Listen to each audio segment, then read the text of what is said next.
I can't tell you how distracting it is when you get a telephone call as you're just starting to record something like this. It derails your train of thought uh, almost instantly. But welcome.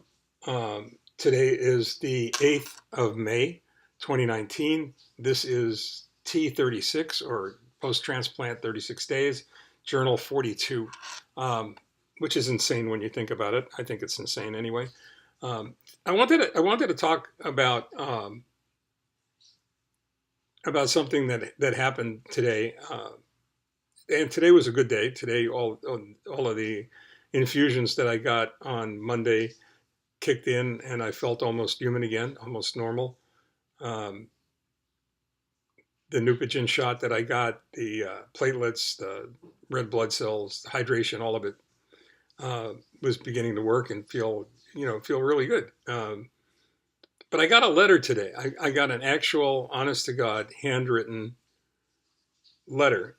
And what made the letter special is it was from a very dear friend of mine and a colleague, industry professional in the automotive industry, and it wasn't a bill, it wasn't an invoice, it wasn't some kind of mindless solicitation. It was an actual thoughtful um, letter, and it was written with a fountain pen.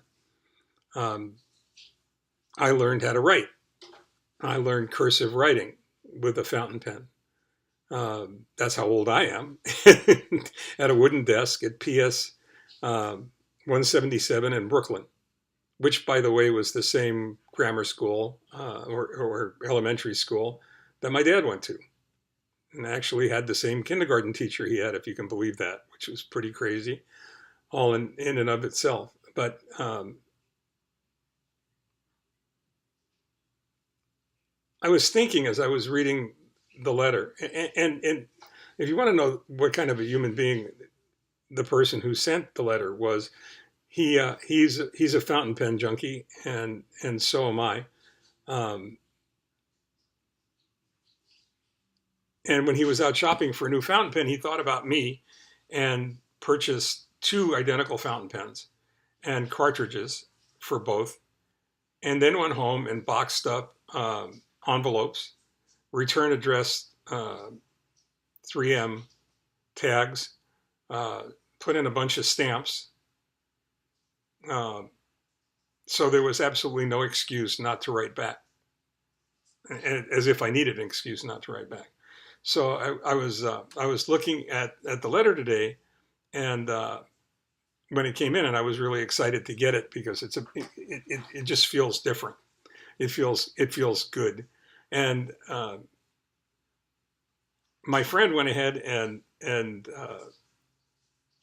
in the beginning paragraph wrote um, about some of his favorite pens and used each of them to demonstrate not only the pen and the way it wrote, each of them having a different nib uh, width, whether it was fine point or it was medium, uh, half a millimeter, whatever. And uh, and I started to laugh when I read it because I carry a briefcase with me as a habit from when I traveled a lot. And in that briefcase, I have at least two fountain pens um, in case one of them fails, which is insane because they never fail, or at least mine haven't failed up until this time. And I was thinking about writing him back using the three fountain pens that I travel with now because I travel with his fountain pen, which happens to write magnificently. Um, and I started to think about Seth Godin. Okay, so I don't know whether you guys know who Seth Godin is, but he's an author, a speaker, um, brilliant marketer, accomplished best-selling author, uh, and I'm obviously a huge fan of his. And all I could think of is something that has come up in his writings quite often about the community that he has created, which is a community that recognizably is different to a large degree from a lot of other uh, communities of professionals, uh, by virtue of the fact that the people involved in the community um, try really hard to be doers and not to allow anything to get in the way of getting um, whatever it is they're trying to accomplish done. Um, and he likes to say, describe that community and that culture as by saying people like us do things like this, as opposed and what I take that to mean, and I don't know about anybody else, but what I take that to mean is that people like us do things like this, which are unlike most of the things that the people who are unlike us aren't willing to do, um,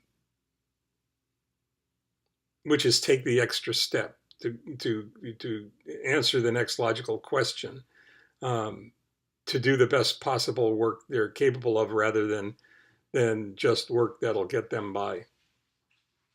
And I started to think about the automotive repair community, which I served and still serve, um, and the nature of the repair community, and the fact that it's almost impossible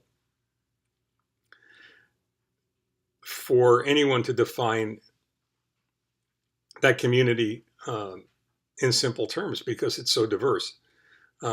There are large immigrant populations within it. There are, shop owners with varied and different backgrounds.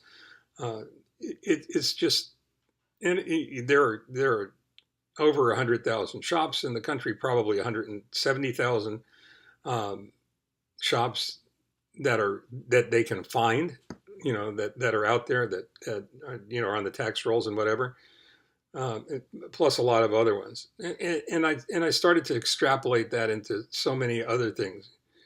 And I thought about the City of Hope, and the culture there is so strong. It's probably the strongest culture within any organization I've ever experienced, perhaps with the exception of the Marine Corps. Um,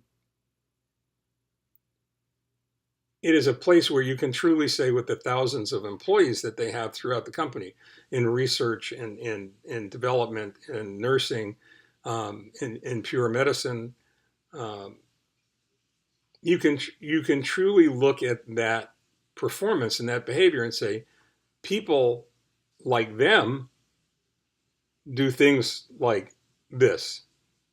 So and I started thinking about that in terms of all of us, and who we are and what we're all about and what we can say about about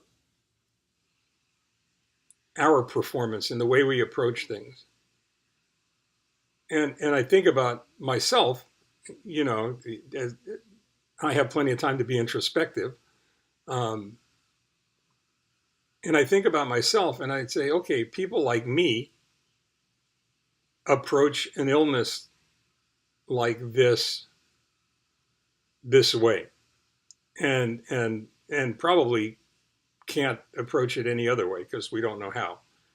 Um, and that's saying a lot. It's saying a lot because then you have to define who people like me are, or who you are to be a member of that community, and then you have to really think about everything that you're doing, and why and how that qualifies. And I don't necessarily recommend a huge amount of time for introspection, but I don't think it's a bad idea for people in general to think hard about who they are and what they're all about, and then to qualify their actions so they're consistent with those beliefs and with their values. So maybe that's what your homework is for tonight, is to think about that for a few minutes and wonder about it and say, well, um, people like me do things like this, and I think that's great because Among those groups are people like me donate blood and platelets, or people like me um, give to charity.